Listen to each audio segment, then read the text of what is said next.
intelligence, coding for humanity's future, yeah. What does that mean, coding for humanity's future? Well, I kind of like being human, frankly.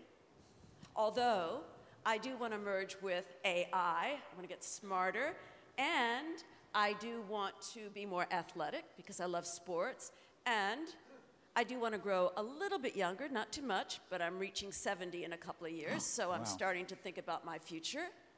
And I want to be around for a long time. 25 years ago, I became interested in the singularity, the technological singularity. I thought, wow, what a way cool idea. I was an artist back then, or just leaving the art world, going into technology and design. I thought, I've already done enough performance art, done some films, done some videos, had my own TV show. What do I really want to do? I want to give back something. Because as an artist, I felt, I didn't feel like I was really living up to my full potential. My brothers are medical doctors. My father was an art director during the Mad Men days of the art world in New York City.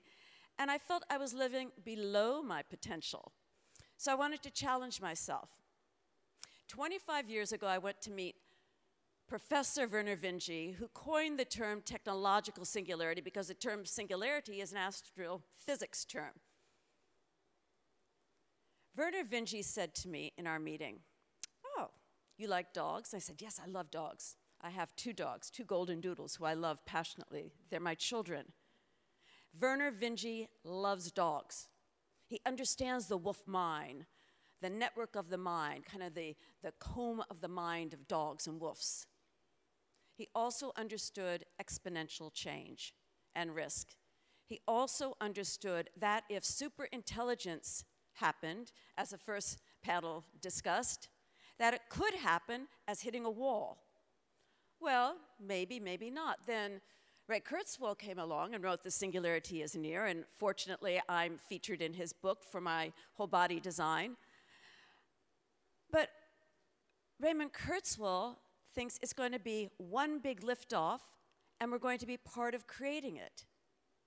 Alternatively, others think that there's going to be a number of surges, up and down, just like the stock market, perhaps. And we will be creating the singularity. We will be creating the AI, the supercomputers, that will perform many of the complex tasks that we don't have the cognitive capabilities to perform. Well, where does that leave us? Well, I said to Professor Vinge, well, will we get more creative? Okay, yeah. Intelligence is one thing, have a higher IQ. As Eliezer Yudkowsky puts intelligence IQ above all else. I don't agree. Creativity, imagination, innovation, invention, that's creativity. And it's part of the human natural instinct. It's part of what makes us human. And that type of creativity is what we love and love to share with each other as part of our ability to communicate.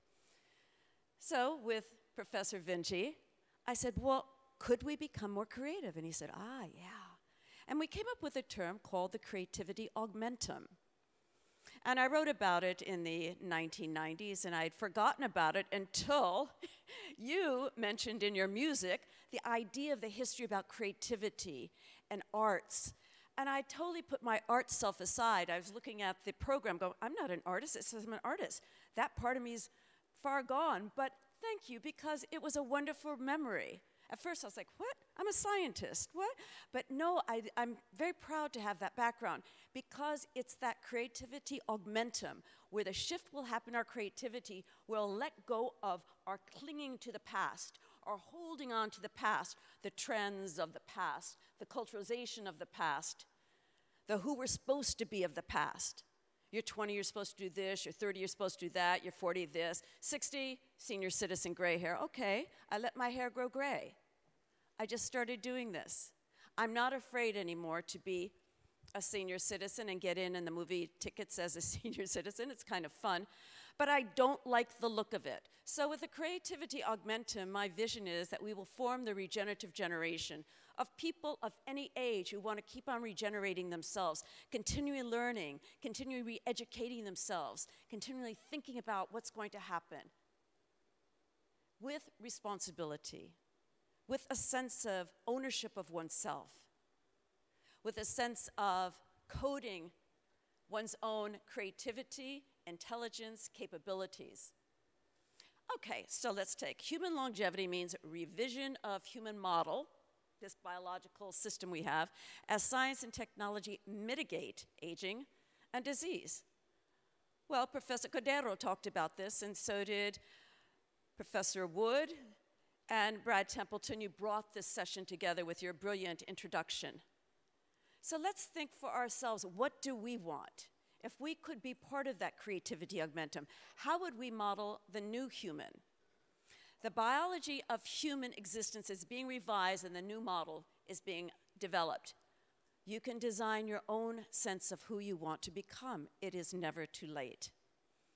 Humans are evolving at the rate of technology. Yeah, we've already talked about genetic engineering, stem cell cloning, designer babies, designing ourselves, mitigating the disease of aging, taking a look at intelligence, major shifts in the future, gathering information, putting it together and sorting it out so that we can be creative. And that's what you are doing. Putting the futurist knowledge together, the data gathered, so that the human can be creative. Why are we wasting our times at the typewriter? Or trying to figure things out when our true nature is to invent, problem solve, create, develop. This is a part of what I had done in the 1990s when I designed the nascent or first future body design. I wanted it to be more durable, longer lasting, diverse across platforms, uploading into cyberspace, cross-loading into games and virtual reality, downloading back into the human body. There is no one platform or substrate that humans ought to be in, or can be in, or will want to be in. We're fluid. So, what is the most important part of this? And it was alluded to earlier, our brain, our intelligence, our mind, our identity, and the continuation of identity over periods of time, continuing, continuity, continuation over time. Think about that as a melody. If you could continue who you are over time, over systems, over substrates, and keep on learning and growing, would you want to live longer? Would you want to live to 123, 150, 200? If you could be vital, if you had a functional body, one that was more durable, more flexible, longer lasting, that you could enhance? Many people would say yes. But if you had to live longer, like my mother did, who just passed away, I guess it was a month ago now. She was in her 100th year. She lived to 99. It was 2 months into 100. She had dementia. It grew very rapidly, her last months of life. And I was her caretaker.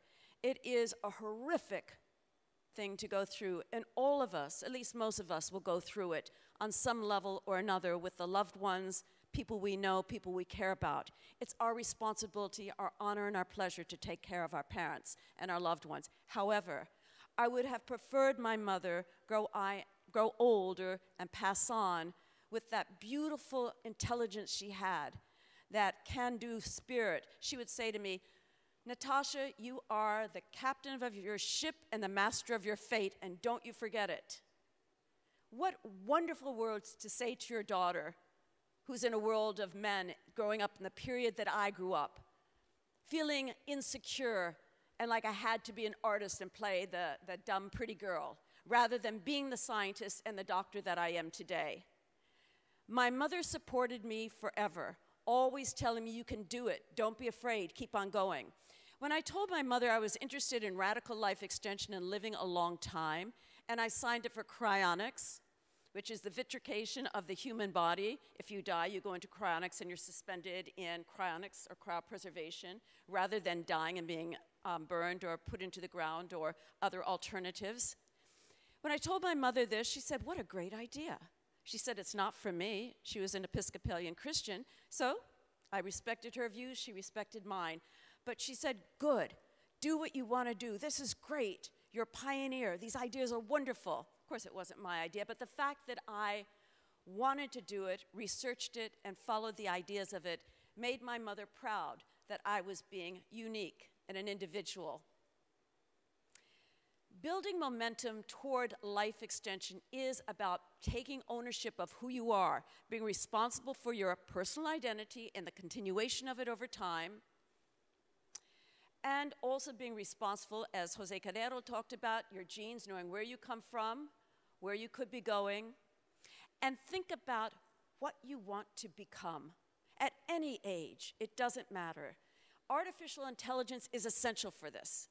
We don't have the cognitive abilities to get all the data about ourselves to be able to determine how we want to spend our lives.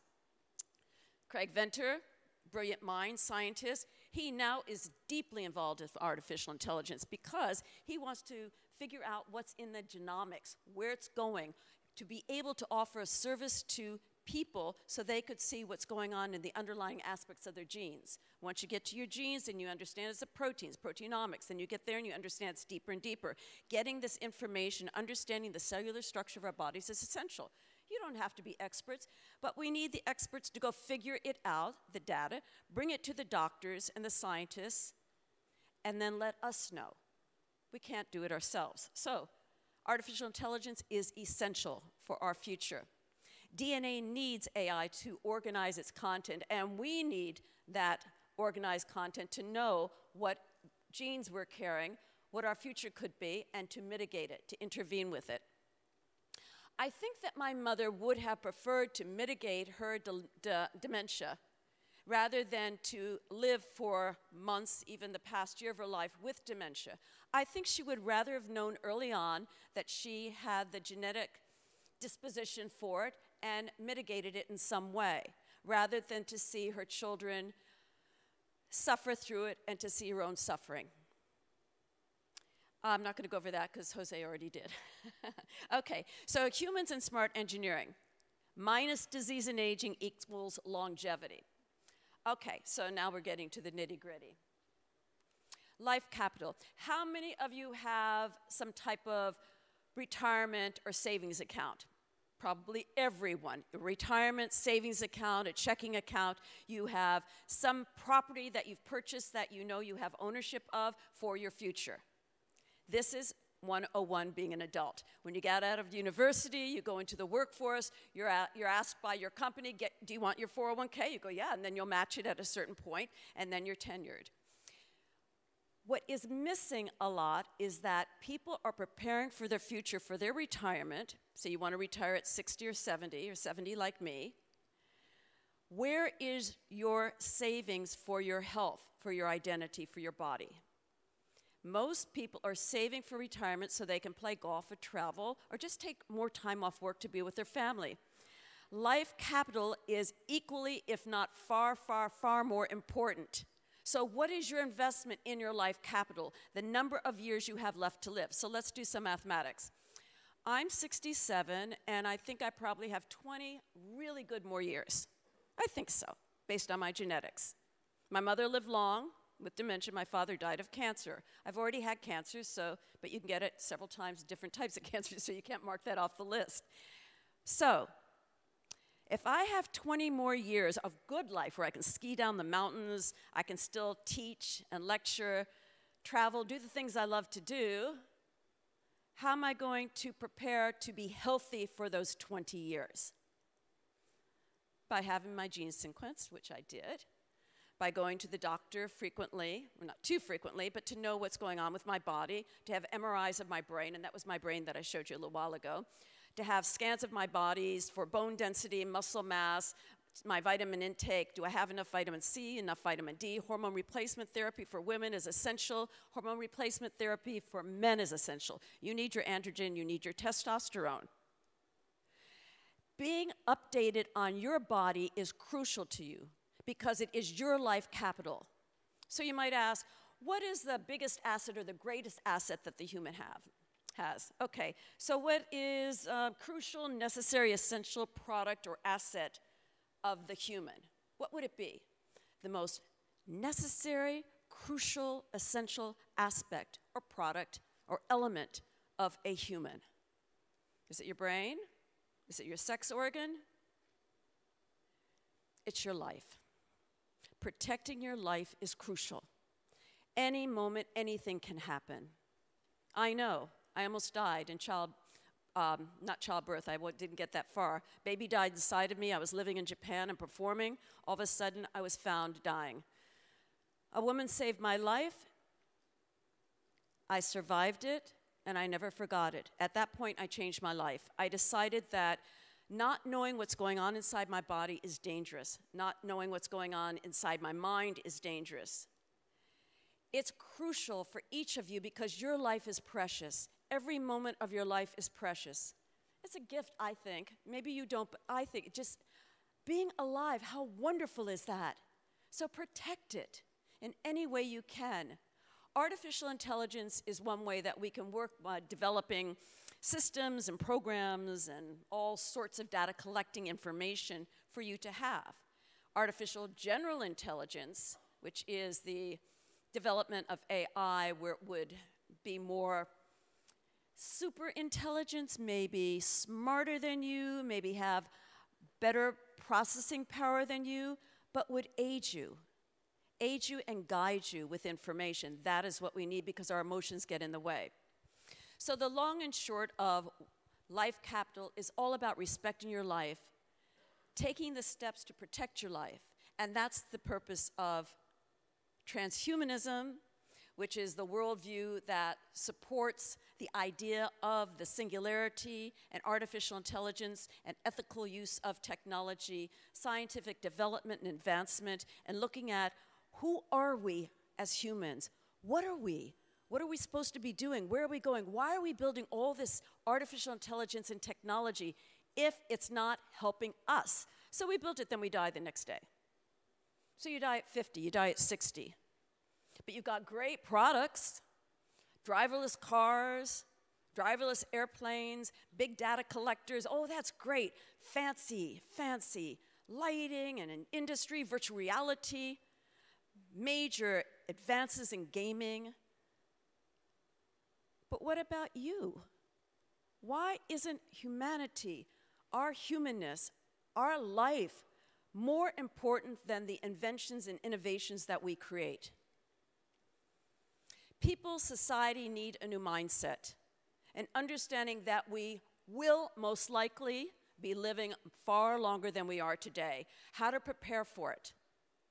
How can you protect yourself for it? What are the basic fundamental rules that you should know about protecting yourself for the future? Certainly it's financial, probably number one, because money sings. Have to be aware. The second point I want to make in my last minute and a half about is that be careful what you listen to. I call it the Natasha principle, and I learned this firsthand. Before I got my PhD, I would just listen to people talking about technology in the future and go, wow, that's interesting, how fascinating. And then I remember working on my dissertation, and I actually had to do research. I had to check the viability of the information I was writing about. I had to check the authenticity. I had to make sure that my research was accurate, because I was in school in England, and they're pretty tough there. So that was my first slap in the face about reliability of information. My second slap in the face was about science. I would read all the latest science magazines and follow them and go, wow, this is fascinating, and oh, this is great, and we're cloning, and oh, nanomedicine. And then I became a scientist. I did scientific research.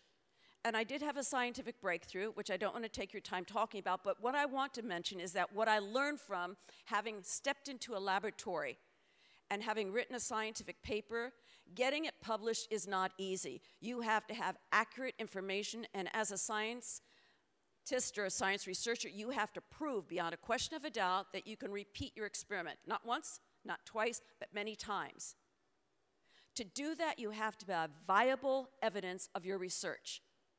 Let's take that to being human and where we are. We're in a world of AI and lots of terms and knowledge being tossed about, and wow, it's fantastic, and it is. But let's get smart here.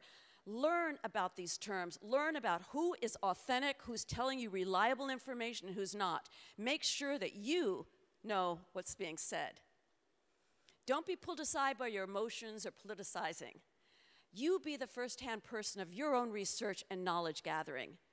It's your time to sing and shine, and that's what I think is the new human mindset. The differences to modernize the rights of living longer and taking our humanness with us, the responsibility of knowing who is programming the AI, for goodness sakes. If there's going to be strong AI, who on earth is programming it? What is the responsibility there? And each one of you should have a stake in this because it does make a difference to you. And I think that the human capability for empathy and compassion far exceeds any other quality that we have besides our precious gift of life. Thank you.